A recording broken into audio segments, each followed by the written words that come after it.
कराची के इलाके के माड़ी बाबा भट्ट की सियासी और समाजी रहनुमा हाजी अब्दुल रज़ाक ने ATV न्यूज़ से खसूसी गुफ्तगू की। इस मौका पर गाँव के बुनियादी मसाइल, फिशरीज़ के शोबे को दरपेश मुश्किलात और सियासी मसाइल पर तफसीली तबादला ख्याल किया गया। समाजी रहनुमा हाजी अब्दुल रज़ाक ने बताया कि फिशरीज़ कोऑपरेटिव सोसाइटी के पहले इजलास जो PP के बानी जुल्फ़कार अली भुट्टो ने की, जिसमें माहीगीरों के मुख्तलिफ इक़दाम किए गए थे, जिनका मुकम्मल रिकॉर्ड और दस्तावेज़ात उनके पास महफूज हैं। उन्होंने मज़ीद कहा कि जल्द तमाम हक़ाइक़ और तफसीलात से आवाम को आगाह किया जाएगा। हमारे गांव की हालत तो आपको पता है कि हमारी बहुत बड़ी आबादी है, 300 साल पुराने जजीरे है, काफ़ी दफ़ा मैं कह चुका हूँ। हालत गांव के बारे में हमारी ये हालत है कि हमारे गांव के अंदर लोग बेचारे अपने कपड़े बेचते हैं, अपने घरों के बर्तन बेचते हैं। बिजली हमारे गांव के अंदर चले जाती है तो इनके पास इतना पैसा नहीं होता है कि वो बिजली के लिए पैसा दे सके। बिजली के लिए वो घर का खाना नहीं खाते हैं, लेकिन बिजली के लिए 1500 रुपया महीना देते हैं। और इसके अलावा घर में आटा पड़ा होता है, खाना पड़ा होता है, लेकिन बिजली वाले आते हैं तो उनको ही पैसा दे देते हैं, क्योंकि बिजली भी ज़रूरी है। तो खाना छोड़ देते हैं, बिजली को पैसा देते हैं। तो हमारे गाँव के अंदर ना खाने के लिए कुछ है, ना कपड़े पहनने के लिए है। लेडीज़ के लिए नमाज पढ़ने के लिए ज़ार नमाज भी नहीं है। यहाँ पे सब्ज़ चाय और रोटी से रोटी खाते हैं। रमज़ान में इफ्तियारी शायरी नहीं कर सकते हैं। हालात दिन पर दिन ख़राब है। खाली मैं रमज़ान की बात नहीं करता हूँ, यानी हमारे गांव के मुस्तकिल तौर पे ये माहीगीर सफ़ेद पोश है, यहाँ कोई फ़कीर नहीं है। इसी तरीके से बेचारों की ज़िंदगी निकलती है और मेरे ख्याल से इसी तरीके से बेचारे मर जाएंगे। इन लोगों की यही हालत है। माहीगीरों के लिए हमारी फिशरमैन बहुत बेहतरीन वेलफेयर इदारा था। ये कोऑपरेटिव सोसाइटी हमारे लिए बनाए थे जुल्फ़कार अली भुट्टो साहब के पहले हमारे लिए बनी। जब जुल्फ़कार अली भुट्टो साहब आए तो ये कोऑपरेटिव सोसाइटी बनी। इस कोऑपरेटिव सोसाइटी का 73 के अंदर इसका इजलास हुआ। ये 73 के अंदर इसका इजलास हुआ। आप उसको देख सकते हो, आप बिल्कुल ये देख सकते हो। ये इजलास का प्रोग्राम ही शेड्यूल ये भुट्टो साहब का था, हमारे जुल्फ़कार अली भुट्टो साहब ने बनाया। इनका ये शेड्यूल है मेरे पास, ये किसी के पास भी नहीं है। जरदारी से लेके कौंसलर तक या पीपल पार्टी का कोई भी बंदा है, किसी के पास ये चीज़ नहीं है। मैं चाहता हूँ कि हमारी फिशरी की हालत सही हो ताकि माहीगीरों की हालत बेहतर हो। लेकिन फिशरी तकरीबन अब्दुल बर्क के बाद 4 साल हो गए। फिशरी की हालत दिन ब दिन ख़राब होती जा रही है। सूबाई गवर्नमेंट का या सियासत का हमारी फिशरी के अंदर कोई दखल नहीं है। फिशरी के अंदर जब से हमारी पीपल पार्टी का दखल हुआ है, उससे लगा कि आग तक हमारे फिशरमैन परेशान है, हर तरह से परेशान है। खाने में, पीने में, डीजल में, जेटियों पे मच्छी उतारने के अंदर, ये इसका अंदर अभी लाचों 5,000 लाचें अभी फ़िलहाल नहीं चल रही है। और आप देखो तो 30,000 लाचों का लाइसेंस जारी है। कितनी गलत बात है।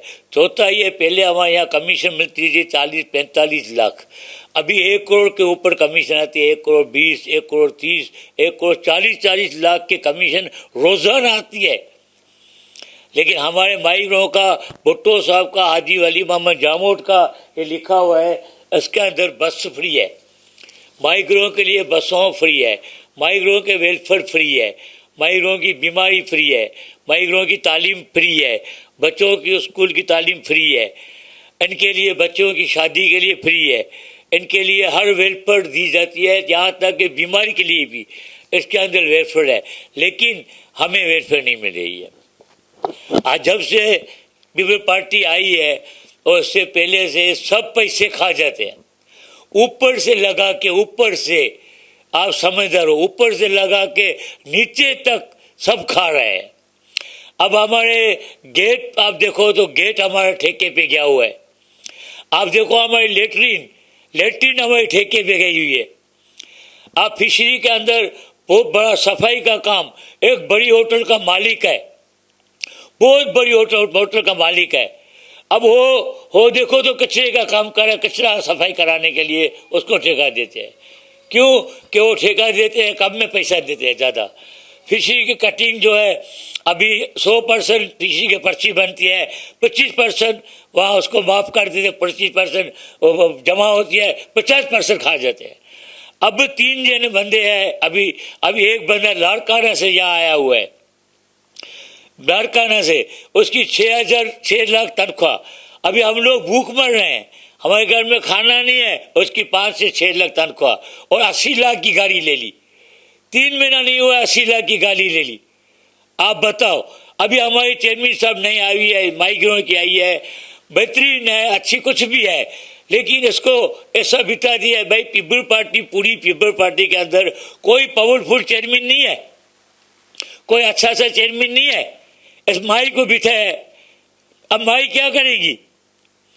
माई क्या करेगी? पहले तो हमारे वेलफेयर काम नहीं करती है, जैसे ऊपर से आर्डर आएगा ऐसे काम करेंगी।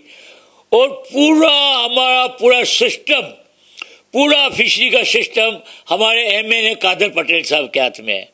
कादर पटेल जाएगा, डूब जाओ तो डूब जाएंगे, कादर पटेल बोलेगा मर जाओ तो मर जाएंगे।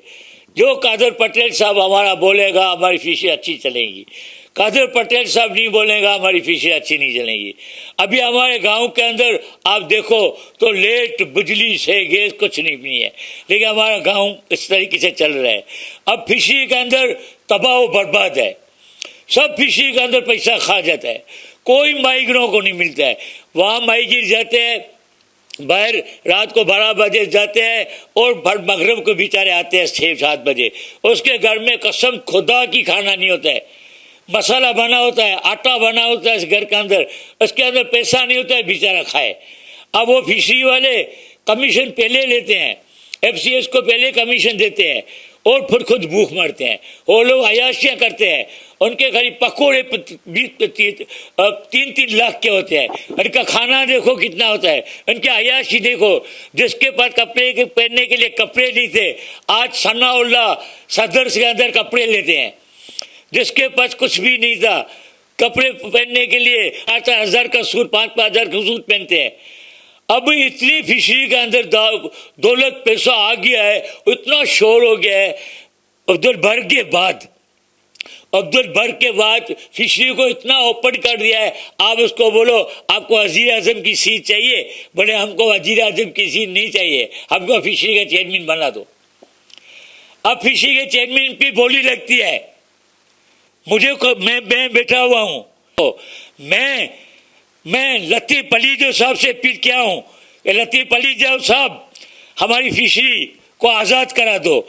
मैं जहीन शाह उससे मैंने अपील किया है। मैं अजीज के भाई पीर साहब पगारों के बंदे और हमारे यहाँ के रहीम, सरदार रहीम, उससे अपील किया हूँ। अख्तर जदून को बोला फिलहाल आप रुको, जब हद से बात बढ़ जाएंगी तब हम इंशाल्लाह देखेंगे। जब कुछ नहीं मिलेगा, मरना तो ऐसे ही है, मर तो रहे हैं, एक दफा मर जाए जान सी जाए। किसी तबाह है, एफसीएस पे जनाजे के पैसा नहीं मिलता है, कफन के पैसे खा जाते हैं।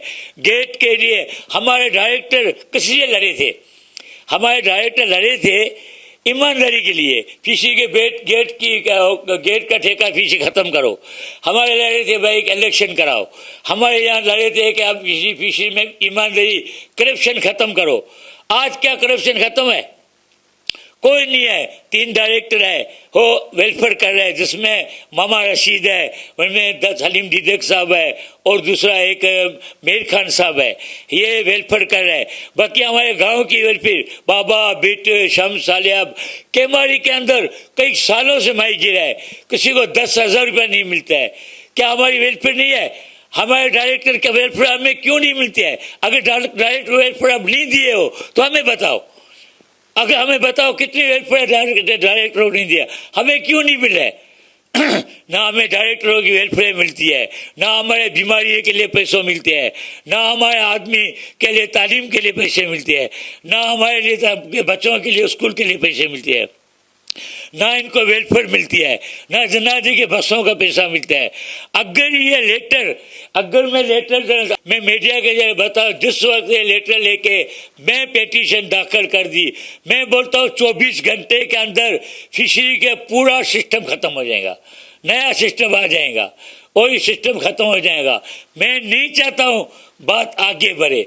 अगर मरने तक बात आ गई, लेडीज का बोलती हम मरेंगे, लेडीज बोलती हम मरेंगे, जब लेडीज मरेंगे तो हाजी रजा के साथ में मरेगा। लेकिन हम फिशरी को सियासत से आज़ाद करेंगे। सियासत फिशरी में नहीं चाहिए, सियासत फिशरी में ख़त्म करो। और बड़े से बड़े जगह पैसे जाते हैं, छोटे से छोटे पैसे जाते हैं, इलेक्शन में पैसे जाते हैं, कई कई के जगहों में पैसा जाता है। मुझे पता है क्या क्या बंदा कितना कहता पैसा लिया है, मुझे पता है।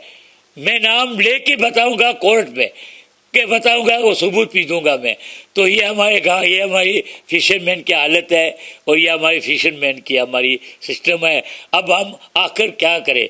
आखिर हद तक हमारा जलसा था, प्रोग्राम था, हमारे डायरेक्टर आए, मुझे रुकवाया। लेकिन अभी देखो कि हम रमज़ान में भी इंशाल्लाह हो सकता है, हम रमज़ान में भी हम लेडीज़ धरना देने का प्रोग्राम बना रहे हैं। और मैं आखिर में मैं अपील करता हूँ हमारे आर्मी साहब से, चीफ आर्मी साहब आसिम मुनीर साहब से मैं अपील करता हूँ, ISIS पे मैं नेब से अपील करता हूँ, करप्शन अपना एंटी करप्शन ऑफिसर से मैं अपील करता हूँ, मैं वफाक से अपील करता हूँ। मैं कहता हूँ तमाम बिजनेसमैन बोलते हैं कि हमको ये कराची साफ कर दो, संत साफ कर दो। हम माहिर भी बोलते हैं कि हमारी फिशरी भी साफ कर दो। हमें भी नहीं चाहिए, हमें बिल्कुल आज़ाद चाहिए ताकि हमको एक वक्त का खाना तो मिले। हमारी मुल्क तबाह, हमें देखो कच्चे के डाकू, या आप कराची के अंदर जाओ तो पक्के के डाकू, आप हिस्ट्री में आओ तो सियासी डाकू। हम किसी डाकुओं को रोकेंगे? भूख मर रहे हैं। अभी हमें डाकुओं से, सियासी डाकुओं से, आर्मी चीफ हमें सियासी डाकुओं से नजात दो।